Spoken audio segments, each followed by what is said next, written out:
one day, even though this is not what we want, but we may find ourselves not living anymore. Hari matariki asa nasoza ukwezi muri Kamena muri 2023 tugiye tubona kuri page za Facebook, tubona ku rubuga rwa Twitter rwaje guhinduka X inkuru ndende cyane yasaga naho iri gutabariza General J.Bosco KAZURA icyo gihe amaze gukurwa ku mwanya w'umugabo w'ingabo z'u Rwanda utaragize n'undi mwanya uri official ahabwa muri icyo gihe. Haciye iminsi mikeya haje kujyaho n'ubundi irindi tangazo umuntu yakwita ko ryari ryo guteza speculation, abantu bava imuzi n'imizingo isano rya General J.Bosco KAZURA n'umugabo wanje Kagame n'abandi bagiye babahuza nabo. Ababirebaga bagendaga bibaza umuntu washatse kuzana amasano yarashatse kuvuga iki, kubera iki yavuze ibi bintu. Iminsi yaje kwicuma ku itariki ya 29 z'ukwezi kwa munani muri 2024 this year, last weekend, His Excellency ashyira mu zabukuru abasirikare bagira mu 1167. Muri abo ngabo 1167 hari harimo General Full w'inyenyeri enye umwe ariwe General J.Bosco KAZURA wigize no kuba umugabo w'ingabo z'u Rwanda. Benshi bumvaga ko General J.Bosco KAZURA nk'umuntu ufite peti ryari rimereye icyo gihe muri abo ngabo ariwe uza kuvuga mu mwanya wa bagenzi be, ariko ntabwo ariko byaje kugenda. Waje kuvuga mu mwanya wa bagenzi bari bamaze gusezererwa ni Brigadier General. Ivyo nabyo byateye speculation mu bantu, abandi kabarandika, abakritika barakritika. Back muri 2020 ubwo u Rwanda rwari ruri mu bihe bitari byoroshye by'icyorezo cya COVID ndetse no gusyose muri rusange, uwari umugabo w'ingabo z'u Rwanda General J.Bosco KAZURA yaje kujya mu gihugu cya Kongo. Icyo gihe kujya mu gihugu cya Kongo yakiriwe mu buryo bwa kimataifa. Niwe mugabo w'ingabo z'u Rwanda wakiriwe muri rwa rwego muri bura buryo ku butaka bwa Kongo. Icyo gihe indirimbo zubahiriza u Rwanda zaracuranzwe, indirimbo zubahiriza igihugu cya Kongo nayo yaracuranzwe. Nyuma y'iminsi mikeya umugabo w'ingabo za Kongo nawe yaje gusesekara mu Rwanda, ariko hari nyuma yuko ingabo z'u Rwanda zari zinjiye ku butaka bwa Kongo. J.Bosco KAZURA benshi bagiye bamuvuga ibintu byinshi. Hari ibitabo byagiye bisoka bikavuga bikamudescribinga.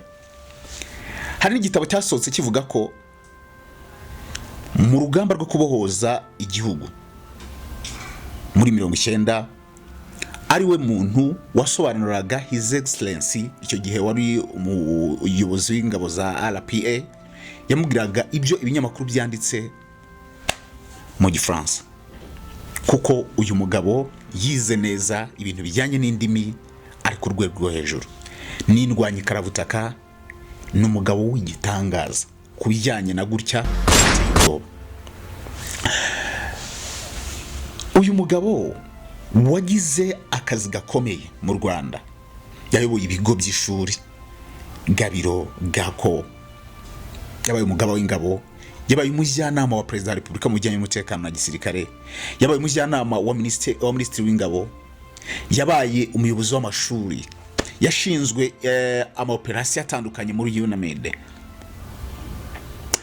yabaye umuntu ushinzwe kurinda Perezida wa Repubulika ndetse n'abandi bayobozi bakuru b'igihugu. Byaje kugenda bite kugeza ubwo uyu munsi ari mu zabukuru, ariko benshi bavuga ko barwanya ubutegetsi bagenda bamutabariza. Ese biterwa n'iki?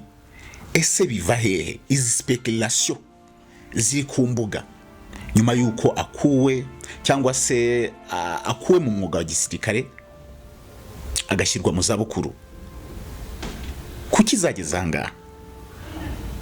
Mu mwaka wa 2023 yaramaze igihe kingana n'imyaka 4 ari umugabo w'ingabo z'u Rwanda. uyu munsi nta kazi kari officiel afite. Muri 2010 yigeze atabwa muri yombi ashinjwa kwigomeka. Ibyo byatangajwe n'umuvugizi w'ingabo Jules Rutaremara abwira ikinyamakuru igihe yari nyuma yuko yaravuye mu gihugu cya South Africa ariko akagenda atabwiye ubuyobozi bw'ingabo. Uyu mugabo w'inyenyeri enye, uyu mujenerali w'inyenyeri enye, akaba umugabo w'umugore umwe, akaba papa w'abana bane, akaba indwanyarwaniye igihugu, akaba umugabo ucisha make wize neza. Byagenze bitenga uyu munsi ku mbuga nkoranyambaga abantu umuntu yanashidikanyaho. Reka duhere ku ntango.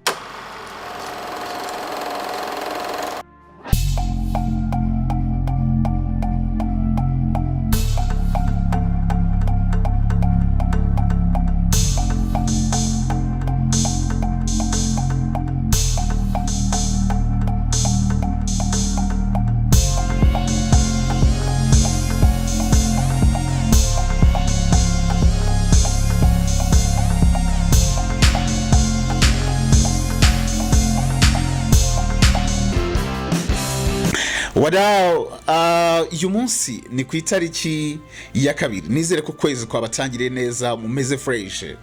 Nari maze igihe nabaha amadocumentary ama video as I've told you, as I've promised you.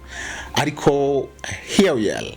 Now twagarutse tureba byinshi bitandukanye ariko nanone dukubitira kure abantu bashaka kwangiza igihugu cyacu. Naje kureba ndagenzura nsanga ibiganiro byinshi byanjye bikwikirwa n'abantu bari macuwa, abantu bakuru, abantu bazi icyo gukora, abantu basomye, abantu bagize gute n'abantu bakuru. Nibwo nahise mvuga nti nzajya mbabwira na byinshi bishobora no kububaka, not only kuvuga ngo ni documentaire, kubabwira amateka y'akanaka, kubabwira ikibazo yagize, kubabwira ibi kuba uyu munsi, kubabwira ibiri kugenda cyangwa ibigaruka, ariko nanababwira this and that kugira ngo muzajye mumenya what's going on. Turi mwaka w'1997. U Rwanda rwari rumaze imyaka 3 rubohowe n'ababyeyi bacu, rubohowe n'abasogokuru, rubohowe n'abavandimwe, bitewe nuko wowe kureba iki kiganiro, rubohowe n'abana bacu. Ariko niba abanyarwanda bari baritanze bakavuga bati tugomba kubohora u Rwanda rwari mu kaje, cyangwa kubagirisha ni kwamba ubwo kumwe bwari buri kwicwa, abatutsi barishwe miliyoni irenga, aho bari mu buhunza bavuga ati no, enough is enough, we have to do this. I salute kabisa abo ngabo baje kubohora u Rwanda. Aho bari mani bari bameze neza bya hatari, bamwe barabagaba b'ingabo, abandi bari bashinzwe ubutasi, abandi bari mu bihugu bikomakomeye, abandi bari bafite tuzi twiza, but baravuga bati no, we are enjoying, ariko hari abandi bantu bari gupfa. Niyo mpamvu abagabo mandi tubagomba tubafite ideni rikomeye, tubafite ideni rirenze bro, tubafite ideni rya danje. Icyo gihe muranyihanganira, icyo gihe muri 1997 urumva abantu bari barashize kubera leta yari iriho, kubera leta yari yarashyize muri mu bikorwa genocide yakorewe abatutsi. Abantu benshi bari barashize. Noneho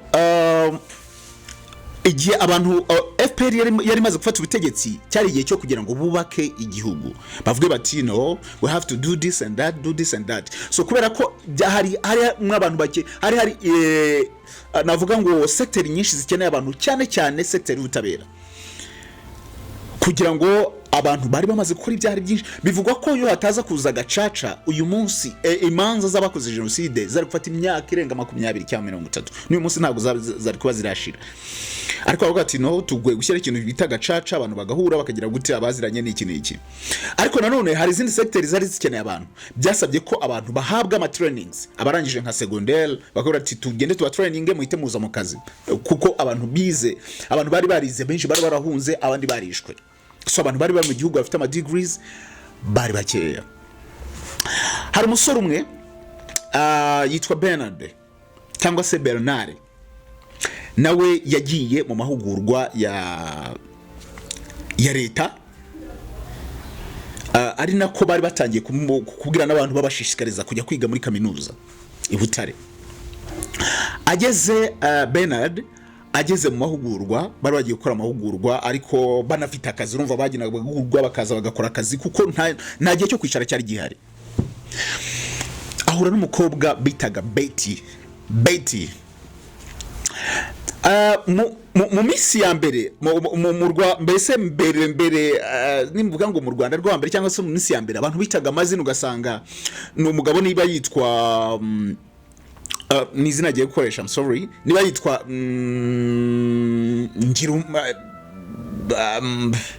reka mvuge umugabo niba yitwa Baranyanga, let's say, just randomly, niba ntago umuntu ubyitwa ambabarire, just ni izina mfashe randomly ntacyo ngendeyo.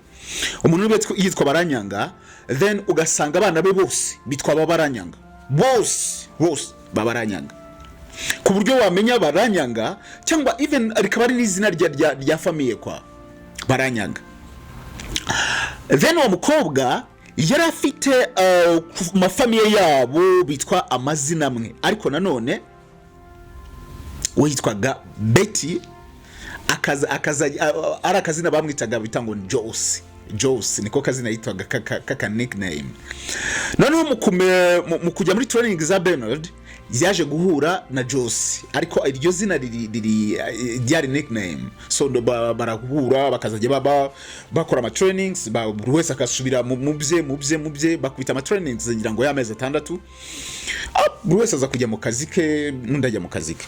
Ariko kujya muri trainings, kujya mu kazi ke bagatandukana, yaba Jose na Bernard, buri wese yari yaratangiye gusa naho yiyumvamo undi mugenzi we. Buri wese yaratangiye gusa naho yiyumvamo undi mugenzi we. Umwe uri Bernard we yari arimo gukorera i Kigali, uwitwa Jose yakoreraga mu ntara y'Uburengerazuba. Ubu ni ku Kibuye, ariko ngira ngo ubu yabaye mu ntara y'Uburengerazuba Kibuye, I think. Icyo gihe ari ku Kibuye ajyayo. Basa n'abanaburana n'iki. So Bernard arazi Kigali 97 acapa akazi, ariko noneho akaba arafite abantu bavuga ngo ni crew yiwe, ama gang yiwe, barabajama batatu. Noneho urabona ko muri icyo gihe mujama w'inshuti ye ashaka kujya gusura famille y'umukobwa yateretaga biri aho ngaho. Teke mujama abwira ba Bernard, arababwira ati man, shaka muzamperekeza tukajya gusura mabukwe nyine, nkajya kwiyerekana, then urabizi ko ibintu by'ubukwe hari ukuntu ujya kwiyerekana, then abasaza nabo bakazajyayo gutyo nyine. Ngira ngo process z'ubukwe murazizi, ni za Kinyarwanda, ni zisanzwe ahantu hose.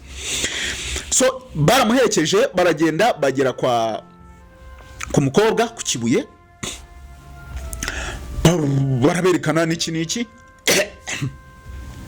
bavuyeyo. Urumva ubukwe bwagomba gukomeza. Murabona izi invitation mbere yenda ibintu bya WhatsApp ntabwo byari bihari. Uyu munsi umuntu arafotora agahita kohereza invitation, nawe ugafotora inkwano ingwerera no ukayimwohereza like that. Icyo gihe bazanaga ikintu tkuvuga ngo invitation bakayikuzanira, man yanditseho ngo wowe Chris Kame utumiwe mu birori by'abana bacu, bakayikuzanira physically ukayibona nyine, umuntu akayikuzanira. Nubwo umuntu yavuga na printinze invitation 400, na printinze invitation zingahe gutyo barakuzana ikintu kiri physique. Noneho Bernard wa mushuti we aza kumuzanira invitation yanditseho amazina, umuryango wa kanaka n'uwa kanaka ushimiye kubatumira. Bernard kureba amazina ari kuri ya invitation, abona amazina ari familia nayo yigeze yumva 97. Icyo gihe bari muri trainings, just turacyari 97 still, ariko mu mpera kurumva bagiye 97 mu ntangiriro, then bavuye amezi 6 nyuma nyine nkwari nko mu mezi kwa 10 kwa 11 uwa mujama agiye gukora ubukwe. Bernard arabireba ariko avuga ati izina n'ubwa mbere yumva ari sounding familiar, then ahita bihuza ku Kibuye wa baby ntabwo karo ku Kibuye ba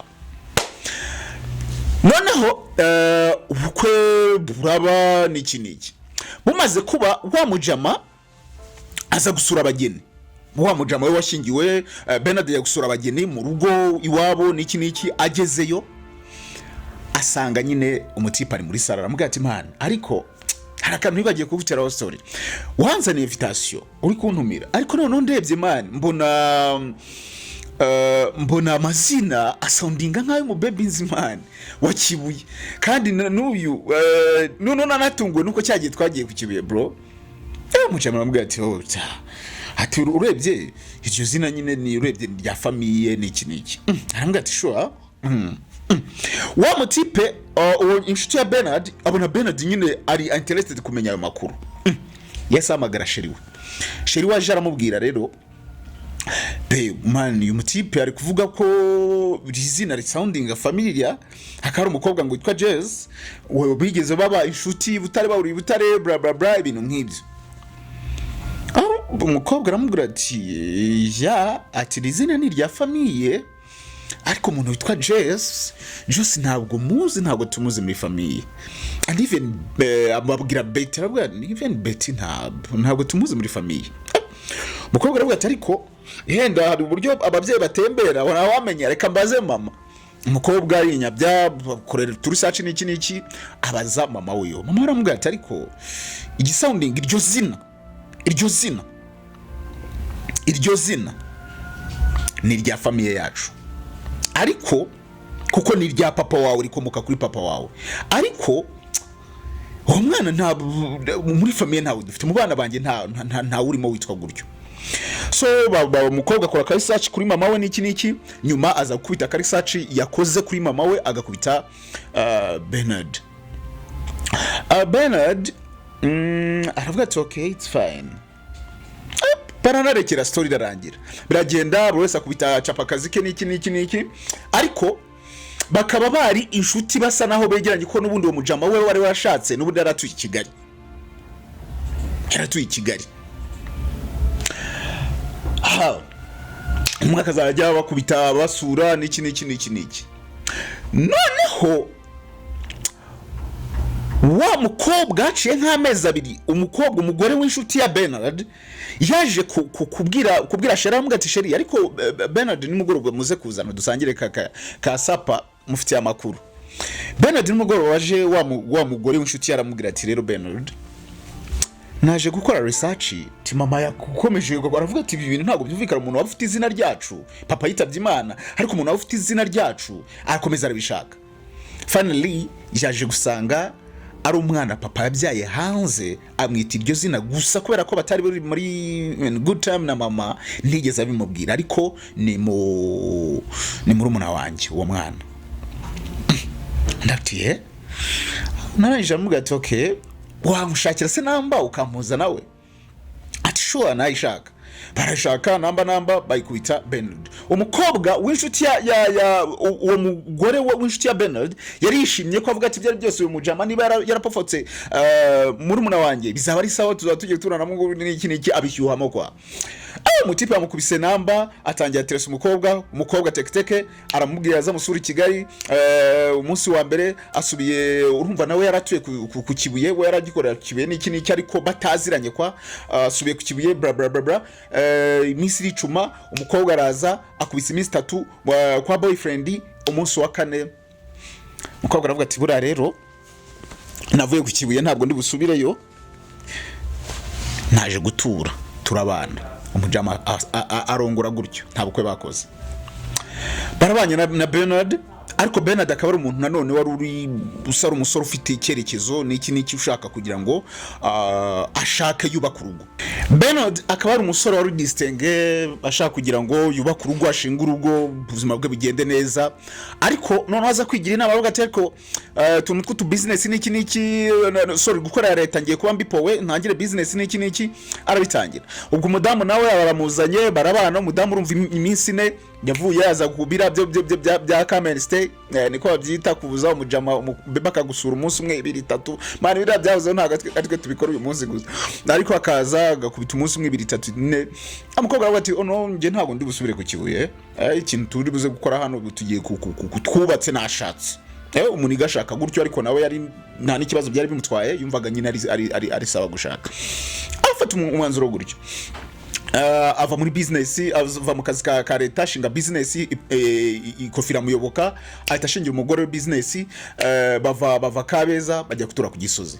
Gutura ku Gisozi hari ibintu byari bigezweho icyo gihe, uyu munsi wabyita casino ariko icyo gihe byari ibintu by'imikino y'amahirwe ya umudamu haza kuza umushuti we aramubwira ati wewe ati urumva ni Jose ariko ni Betty aramubwira ati Betty sha uzi ko azazamye kwero buri abadamu bagira twazazamye twarakize undi ati mwakize gute se ko mbona meze neza ambara igitenge kize ugira gute mwakize gute undi ati umugabo wanjye dufite ahantu tujya gukina imikino y'amahirwe ugashoramo amafaranga bakaguha ndi wakintu we atariko ntabwo utangiza menshi utangiza make noneho uko agenda azamuka ni kugenda ushyiramo amafaranga menshi. Okay, umudamu nanone hari ukuntu umudamu avuga ati reka nanjye nkine ka gigi kanjye ku ruhande umugabo azabone tu meze neza mpagaze ikofi anzaje mutungura aje kubona abone ndamutunguye mujyanye Rubavu ndamutunguye mujyanye Gisenyi ndamutunguye abadamu nabo barabikunda kwa ntago bakunda ko nubwo umudamu yakubwira ati sheri njyana muri salon ngira gute ariko buri abadamu nabo bakunda kwigira bro bakunda kwigira tu umudamu yumviye ni gigi ya danje yumva ni gigi ya danje atsikazajya afata udufaranga duke yavana muri business ashyira muri bya bintu duke iminsi ya mbere ararya akabiri ararya bura rero bibiboro sinzi ukuntu babikoze man ibi bintu by'imikino y'amahirwe cyangwa ibyabareze man iyo ukinnye bwa mbere urarya bwa mbere bw'ukigira uhita urya niba ari kugira ngo bikongoze noneho wamara kurya rero ugahita uvuga ati yose nyashyizeho niba warishyizeho igihumbi ukarya nk'icumi utuvuga ati niba ndi igihumbi nkarya 10 washyiraho 100 washyiraho yenda 100 ndahita rya miliyoni niko nguko buri kubara. Umudamu atangira kuzafata amafaranga yajyana ufata amafaranga yajyana ariko noneho ibi biboro ntago ugenda ubyambuye bro bimurya amafaranga avuga ati ariko ejo barandiye ejo nzongera ngiye gutyo nyine bawumva tu ejo uzarye ntabwira umugabo ariko umugabo akabona business ku ibiri magenda icumbagira kandi umudamu arakora iki ariko umudamu ntamubwire bagwane biza kujyaho business iracumbagira bro ariko umudamu nawe akabona ntabwo ari bubwire umugabo agaho ati ngiye wereka nkomeze ndwane yenda amafaranga nzayabona nzarya tu kiboro nzakirya tu kigire gute nzakirya. Umudamu biza kwanga bamubwira umuniga witwaga Kamoso warute ku Kagugu waguzaga abantu amafaranga bura banki rambere nazo zabagaho bro ariko yari umuniga uteye ubwoba bitaga Kamoso abantu ba Kagugu baramuzi ntuzawe yaguzaga abantu amafaranga ntabwo amuguzaga amafaranga ugiye muri business wamuguzaga amafaranga umubwira ko yajyanye muri ibyo biboro wagira ngo ari nk'umukosha w'ibyo bintu. Wa mudamu aramubwira ati rero niba business yanze Betty niba uri bari kukurya amafaranga akaba yashize wereka nkwereka undi muntu kuguriza amafaranga arakuguriza ugenda ushyiremo wowe umuhaye nyine wa muniga we ukuntu akubwira bababaze aba mafia no kubakora bababaza kuvuga ati ngewe amafaranga ndayaguha wakunguka inshuro 10 ibyo ni ibyawe ubwo n'umugisha wawe wakunguka inshuro 100 n'umugisha wawe man ngewe urampa ayangaya niba guhaye yenda 500 habwira ati uzampa yenda miliyoni 500 bikungukira miliyoni 100 ibyo ni ibyawe ngewe uzampa miliyoni gusa ariko bababaza ababoro ntago bajya babajya rose. Umudamu afasha amafaranga aragiye arayikinisha na yarashye afasha ndarayikinisha none hari icyo twita ngo ni aricyo baniga bitaga ngo ni top up ni amafaranga aguha kuyo yakugurije kugira ngo wikure mu kibazo bayita top up na yarayamuhaye aragiye na yarashye amaze gushya umudamu ahora na Kamoso aramubwira ati rero ndabona byanze. Kamoso aramubwira ati rero nge nta muntu unyambura nyine ashaka amafaranga umudamu atangira kuvuga ati se wacika wajya ati subiza zantwara ikisi. Abaje abantu aho ngaho muri quartier baramubwira ati mani Kamoso nta muntu yumutwara ikofi. Bakamubwira ati ndi wowe. Bakamubwira ati ndi wowe. Ari na wa mudamu wamubwiye ngo ajye kuguza amafaranga. Akamubwira ati ndi wowe. Nakabaye njya no muri bank ngafata amafaranga nkakiranuka na Kamoso. Aho kugira ngo ngirane ikibazo na Kamoso. Ati hano abantu barashize bro. Abantu barabuze kubera Kamoso. Ariko byari ibintu nyine biri gutyo. Umudamu aza kugira ibibazo. Aravuga ati Kamoso aranyica. Aravuga ati umugabo urumva urugo narwo ntabwo rumeze neza ko umugabo nawe urakumubwira ati niko business ndabona turakora amafaranga twabona ariko ntabwo mbona business buri kanya turi mu madeni abaza kutwishyuza kandi twakoze. Umugabo byaramucanze. So umudamu aravuga ati rero ibintu ntabwo nabibwira umugabo yanyica. Kana none yatangiye kunkeka n'iki ntabwo nabimubwira.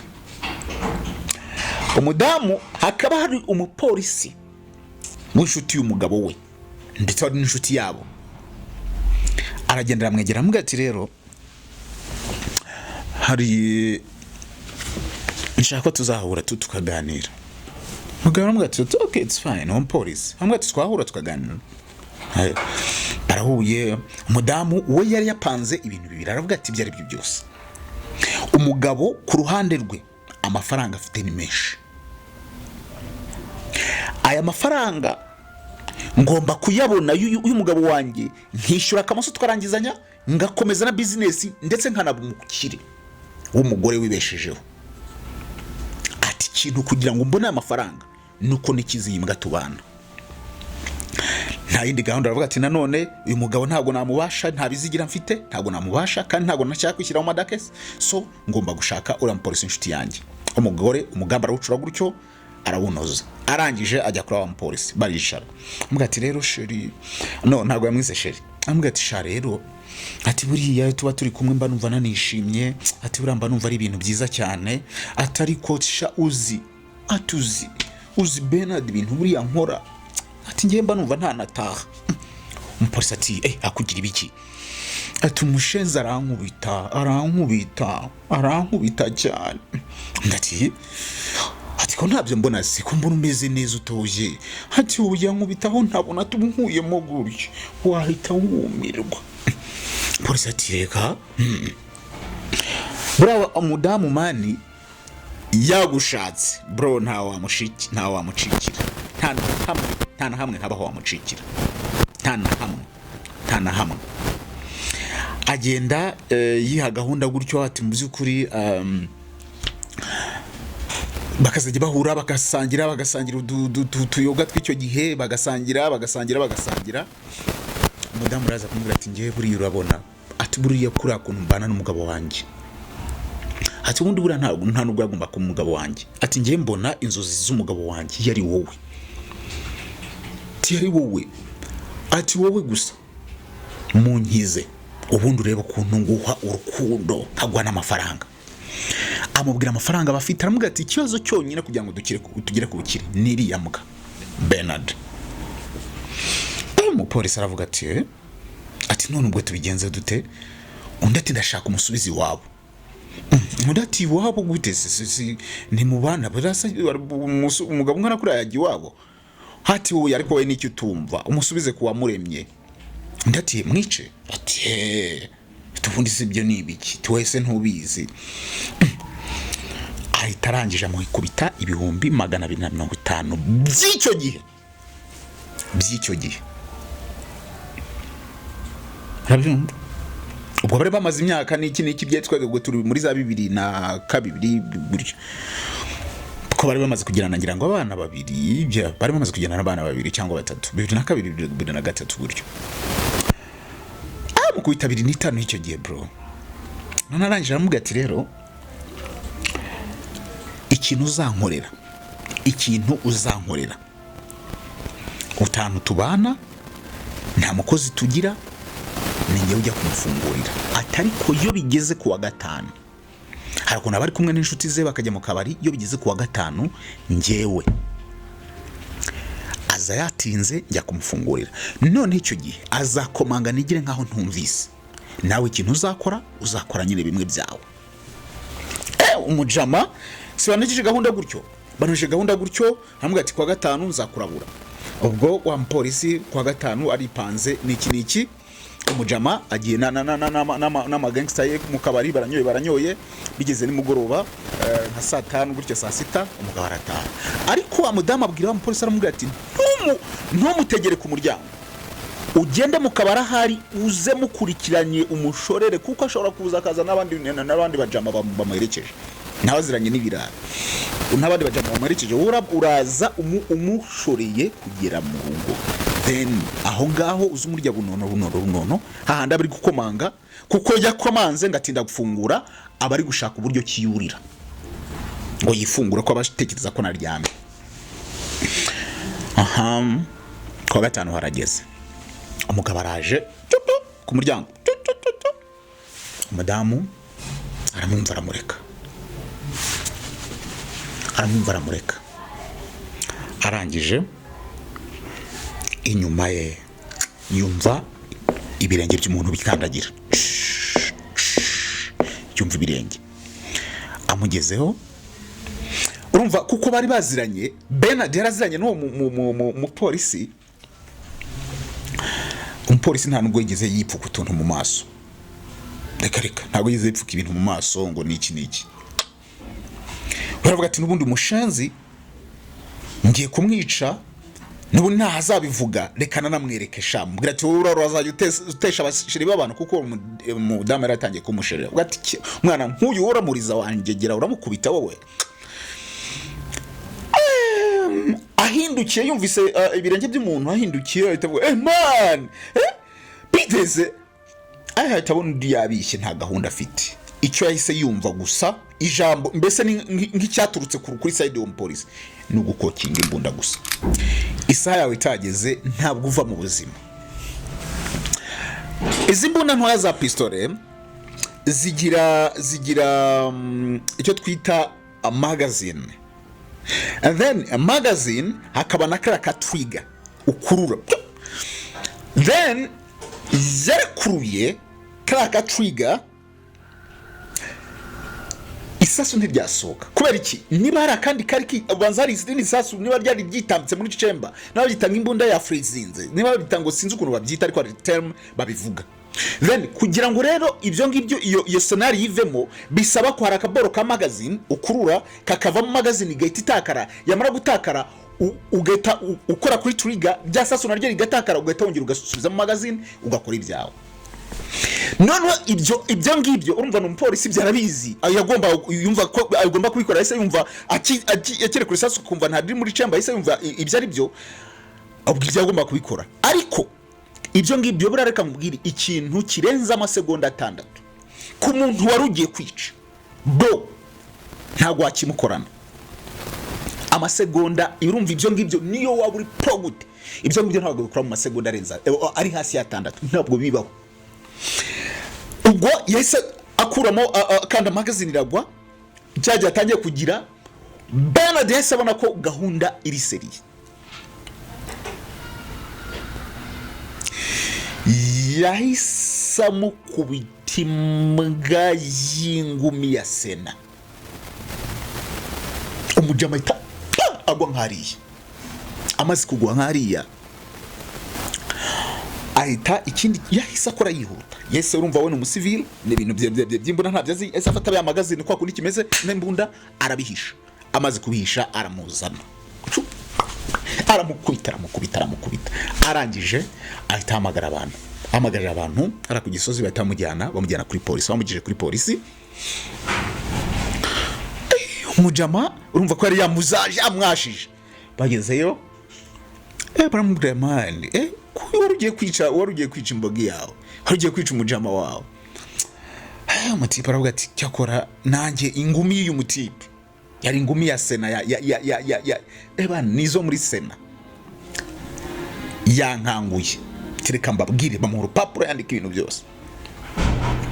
yandika ibintu byose avuga uko byagenze ariko noneho akazajya avuga utuntu twa tuntu uziranyeho na madamu wawe gusa. Bernard yahita yumva ko ari madamu we wamusetinze. Ubwo teketeke bahise bajya kure mudamu, baramuzana bamugeza aho ngaho baramucapa. Man, mbere baranagucapaga bro, kuri polisi baranza gukuramwe ibikoma. Ubu ngubu ntabwo yenda, ubu ntabwo bikibaho. Polisi barabanza gukuramwe ibikoma. Byo mwigize. Ngiye numvaga abajama numvaga batera story ngo hari inkoni za mu gitondo bagukwitaga. Bakubyutse umuntu wese wabitaga abafasi. Ukaza hanze kubita nk'inkoni nka 20 ugasubiramo. Noneho baramuzana bamugije umudamu bamugije aho ngaho. Umudamu arinyarira, nukuri sheri byagize kuriya. Umujama Bernard yumvise story y'umudamu, ambwa ati ubundi ko ahitabwira aho ngaho, arabwira ati ngewe kubera ko uyu mudamu nubundi urumva already yashatse kunyica, ubu twarangizanisha. Icyakora ibintu bijyanye no kumurega no kugira gute, ngewe ntabwo ndi bumurege. Niba ari cyo amategeko amukorera without my concern, ntabwo ngewe ntanze ikirego mu bimukorera. Numva of course leta yagombaga gukora ibyayo. Umudamu baramujyanye attempt murdering, ngira ngo ni imyaka ingahe barayibakubise. Uri umupolisi birumvikana ko ahita agira yamburwa ibyo yamburwa. Baragenda basavinga igihano cyabo cyaranarangiye. Ubu Bernard niba ari no kunyumva n'abajama ubameze neza, afite undi mugore, abana barakuze bariga bameze fresh. Bamwe ngira ngo bari muri za baratangiye bagiye gutangira za kaminuza. Umudamu nawe by the way ntabwo nziwe ahari, ntabwo nzahara, ariko nawe byari byose ubu n'umuntu mukuru cyashobora kuba yaranashatse. Umujama nawe yatangiye ubuzima busanzwe mu polisi, ibintu nk'ibyo ngibyo. Impamvu mbabwiye iyi story mbere yuko njya ku bintu bya general nuko nababwiye natangiye ndababwira ngo ibiganiro byanjye bikurikirwa n'abantu bakuru. Muri hari ibintu tuzajya tugirana n'inama, umuntu akababwira story nawe ngo am the storyteller, nujya kure muri about am storyteller. Izi nkuru bari kugira ngo zifashe abantu. Wa mudamu we please, niba uri kumwe n'umugabo ukabona any just ikintu kitari nini, please let him know. Keep cautious. Let him know. Uriya Betty yaza kubwira umugabo ngo ati rero sheri ari umujama nafatiye amafaranga yitwa Kamoso, ariko amereye nabi. Yagomba gufungisha Kamoso akaba ati ndi mu arimo aranteshereza umugore umutwe, cyangwa akaba yanamwishyura amafaranga ye, ariko ubuzima bukagira. Ariko kora ko bituma iyo ushaka gukemura ibibazo mu bindi bibazo bituma ukora ibindi bintu bibi cyane. Icya kabiri, bagabo namwe mu gihe ugiye gushaka umukobwa, man, kwita ubona umukobwa mwahuye ameze neza n'icyucyo ugatuvuga ati reka twice duhite tubana bro babyita ngo kizakuramba. Yeah, it was just a story yo kugira ngo mbagire ni story umuntu yamaye. This is true story yabayeho n'umuntu ayimyohereje arambwira ati man, izi nkuru njya numva ari ibigano bajya gukora ugatanga nk'inkuru zishobora gufasha abantu. This one ushobora kwibwira abantu bakaba bagira. So back kuri our main story, kuri General J.Bosco KAZURA, wari umugabo w'ingabo z'u Rwanda. Ni umugabo uvutse uyu munsi afite imyaka 61. Ngira ngo 61 yavutse imyaka za 60 I think. 63 yavutse 63. Ni umugabo wavutse ku babyeyi b'impunzi bari barahungiye mu Burundi, ariko b'Abanyarwanda bari barahunze gutotezwa nyine mu Rwanda. Ariko byaje kugira muri 90 no yumva ko afite ubushake bwo kuba yaza kubohoza igihugu cye, agakora ubutegetsi bwari buriho bwa President Habyarimana wari warimakaje ibintu by'amoko. Yaraje bitabo bimwe na bimwe bivuga ko uyu mugabo mu rugamba rwo kubohora igihugu ariwe muntu wayaga asemurira His Excellency Paul Kagame wari nyine waruyoboye ingabo za RP icyo gihe, akamubwira iby'ibinyamakuru byanditse mu rurimi rw'Igifaransa, kuko President Kagame ntabwo yabaye mu bihugu bikoresha ururimi rw'igifaransa, so ntabwo igifaransa rero cyihutaga cyane nkuko icyongereza cyari kimeze. Kumva yabaye muri Uganda, aba yiga muri Amerika, so ibintu by'igifaransa ntabwo byari ibintu bye cyane. Ariko Burundi bwakoreshaga français, bari bazi français cyane ko uyu Kazura yanize mu bigo bikomeye za Canada za, so yari afite n'impamyabumenyi mu bintu bijyanye n'indimi bro, so yaramufashaga. Bamaze kubohora igihugu, Kazura yagiye ashingura imyanya myinshi. Hari yabaye umugabo w'ingabo, yabaye ushinzwe abarinzi ba president ndetse n'abayobozi bakuru, ushinzwe aba GP. Kazura yabaye umuyobozi wa Ferwafa guhera 2006 kugera 2011. Ubwo we yaramaze gusezera. Kazura yabaye umuyobozi w'ibigo ngira ngo Gako na Gabira I think. Kazura yabaye umujyanama wa president mu bijyanye n'umutekano wa gisirikare. Kazura yabaye yakoze imirimo myinshi kugera ubwo aba umugabo w'ingabo.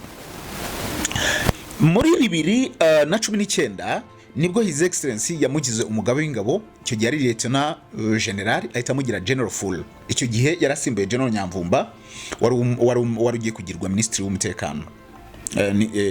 Yes, Ministry w'umutekano imbere mu gihugu. Kazura yakoreye igihugu muri icyo gihe, yakoze ibintu umuntu atashidikanya ko byafashije igihugu cyane. Yagiye ajya muri icyo gihe no tension muri icyo mu gihe cye nibwo ibintu bya M23 ibintu byari biri kugira, kandi icyo gihe hari kuvuga ngo u Rwanda ruri kugira gute. Icyo gihe yagiye akora collaboration n'abayobozi ba Congo, kuko icyo gihe bari byavuze ko ingabo z'u Rwanda zinjiye ku butaka bwa Congo. Ingabo za mbese iriya tension ya Congo yarayimanaginze, yagiyeyo baramwakira kimataifa, mwabibonye ibintu nk'ibyo ngibyo. Bije kugera muri 2023 I think mu kwezi kwa gatandatu I think yes, president yaje kumukura kuri uwo mwanya amusimbuza General Mubaraka Muganga, nawe wari Lieutenant General, baza kumugira General. Kazura kuva icyo gihe ntabwo baramuha umwanya uri officiel. Impamvu nashatse kumuvugaho nuko kubera ko ibinyamakuru byinshi byo kwisi bavuze ngo President Kagame yashyize mu zabukuru abasirikare barimo General, ariko niwe uri kuvugwaho gusa. Ntabwo ari bwa mbere President ashyira mu zabukuru aba General, baba muri bukaba kubwaba ibingirana na Kabarebe, so ntabwo kirari gitangaza kumushyira mu zabukuru. Icya kabiri, hari abantu babihuza bakavuga ngo kubera ko ngo General ngo batamuhaye umwanya, ngo ubwo ngubwo ngo nta kigikenga ibintu bimwe na bimwe. Man, niba ari igisirikare kimeze neza, kiyobowe neza n'igisirikare cya RDF. Iki kiganiro nagikoze kugira ngo mbabwire ibi, ariko nanahe gasopo izo nyangarwanda cyane cyane abandika kuri Facebook, so bagenda babihuza no kuba ngo General Kazura ngo simbizi ibyo, ntabwo mbizi nibivugwa ngo yara afitanye isano sinzi ngo nagasana, some bullshit like that. So Kazura mu minsi ishize His Excellency ari kurahiza aba ministre. Icyo gihe yari aba ministre batagarutse muri guverinoma nshya, barimo Aurore Mimosa n'abandi ngira nka babiri cyangwa. President aravuze ngo niba umuntu atabonye umwanya normal, ntabwo bivuga ngo uwo muntu arirukanwa, ahubwo bivuga ngo bashobora no kumuha kandi kazi. Ngira mwagiye mubona umuntu akicara then nyuma bakamuha muri buka. Igihe President Paul Kagame yirukanaga ba ministre barimo Evode, barimo Diane Gashumba, yirukanye icyo gihe aba ministre benshi, ariko nyuma yaho Evode yamukubise Sena, Diane Gashumba ambasaderi, gutyo. So kuba rero Kazura akicaye ntago bivuga ngo ntabwo nta kazi. Ejo ushaka kubona aba ambasaderi. Ikindi ntabwo buri ni Kabare barivuze neza, aravuga ngo ntabwo igisirikare kibavamo, baraba bagiye mu zabukuru, ariko ntabwo bivuga ngo ngira ngo mujya mubona inama President Kagame yahamagaye inama ya gisirikare, ntabwo mujya mubona Dodose ajyayo, Dodajyayo, nese Dodo bose aracyari mu gisirikare ariko ajyayo. Once a soldier always commander. ngira ngo ni General James yarabivuze ubwo bari bashyizwe mu zabukuru avuga ati twebwe igisirikare ukivamo ntago kikuvamo ukivamo ntago kikuvamo bro. So rero nababwiraga ibi bintu turadukwiye kubwira rubyiruko, niba umuntu afashe urubuga abo bitwa baba ari kurunana kuri za Facebook za n'abandi sinzi ngo banobo bande abo ngabo birirwaho bari ku Rwanda, natwe have to ni rwo rugamba rwonyine dushobora gukora rusigaye rw'amasaso abasaza bararukoze. So urwo dusigaje natwe ni umuntu. So rero ntabwo narebera ko ngo abantu kugira nk'ubu ngubu bazamuye rekana nanifurize nene congratulation abantu bazamuwe rwose mu mapeti. Ndiko nahantu hose ko nyakwaha Ian Kagame yagizwe major rwose kudosha pomze man umpeti. Uretse ko nzamukora documentary ye ubwe mumenye byinshi, ariko umpeti bro ararenze. Hari training bagiyemo ari abantu babiri gusa bajyemo. Okay, bajyamo ari benshi, ariko ava muri babiri batsinzo training zo kurinda abayobozi. Man, na hantu umuntu ugutoza w'umwara batabazingura umwana wa president no aragukanira bro, aragukanda biri seriye. Rampeti rero ntavyo ngo n'umwana wa president man, izo training yarazikoze. Urumva niba umutsinda muri babiri ari mu bantu batsinze ari babiri ahabwa na certificate. Niba mutsinda muri training muri abantu babiri mwagiye muri abantu magana, umvuka izo training zimeze. Urampeti n'umukomando bro, nimakaza mubona ngo ngo yagizwe major. Nabonye abantu bari kubigira. Kwanza congratulation, second uriya n'umusirikare kabisa. N'umusirikare nzamukora na documentary ku ruhande. Ariko nari ndimo kubabwira ngo uyu munsi umuntu witwa General J.Bosco KAZURA ameze neza. Jean dushaka kuzabona rwose bamuhaye undi mwanya, His Excellency rwose ukabona yamugize nka ambassador cyangwa se amugize bamuhaye muri ministeri runaka. Ariko nanone no nk'umuntu w'umuhanga mu gisirikare burazi kurwanisha ibifaru bya hatari. Muzare mu mateka ye azi kurwanisha ibifaru bya hatari. N'umuntu ushobora kuba yagira yafasha yagira nyine namatanga kwa. So KAZURA abantu bagiye babagira nagiye mbona ahantu hose KAZURA man. Aba bantu bashaka kureba kantu gato bagahita bakurira kantu gato bagahita bakagira ikintu cya danger. So natwe rero turi hano kugira ngo tuze dukubitira ikinyoma hano kuri Kame TV Rwanda, ibyo bigarasha bigende twibakira u Rwanda rwatubyaye. KAZURA nuwo nguwo n'umupapa ushima Imana, papa w'abana 4, umugabo witonze, umugabo w'umuhanga, umugabo wasomye, umugabo sinzi ukuntu nabivuga kudo chapeau. Yafashije u Rwanda, yayoboye ingabo z'u Rwanda mu gihe kiragiye cya tension ya za M23